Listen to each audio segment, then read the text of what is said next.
When I make a pot, when you're working with the raw clay, it's a very living material. It's malleable, it responds to you.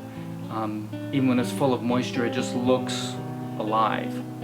And then you fire it and it's dead for the most part. It just becomes this cold, inanimate object.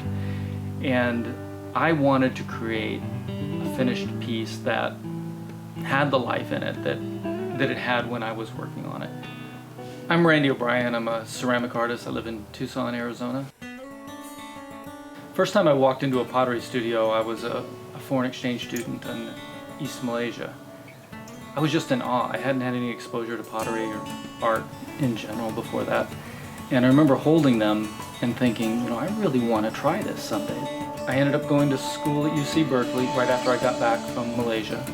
Found out about this extracurricular pottery studio, and I got a key to the pottery studio so I could go in 24 hours a day. No instruction, but you had this whole pottery studio, all the clay, glazes, everything included.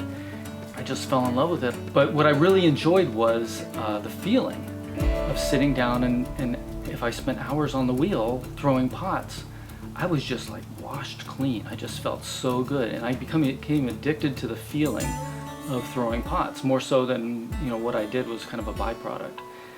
All I wanted to do was be a potter in a small town somewhere. I thought, I really don't need a degree to do this. I got the skills, I thought I did anyway, and so I dropped out of school and moved to Alaska, made pots there for about 6 years. And so I started working with these surface treatments that were three-dimensional. I started looking at lichens, at mineral formations, corals. I wanted to create a surface that it looked like it could have come out of nature. It wouldn't be out of place if you were walking through the woods and you saw one of my pieces. You'd think this is a natural place for it to be. I had this idea for what I'm doing right now, but I couldn't get it to work, and it took 10 years of experimentation to figure it out. And so I applied to the New York State College of Ceramics at Alfred University, and so I learned a lot about glaze chemistry. So I graduated and finally moved to Tucson in '99, and in 2001 is when I finally got this glaze to work, and that really changed my life. I'd been working towards this for so long.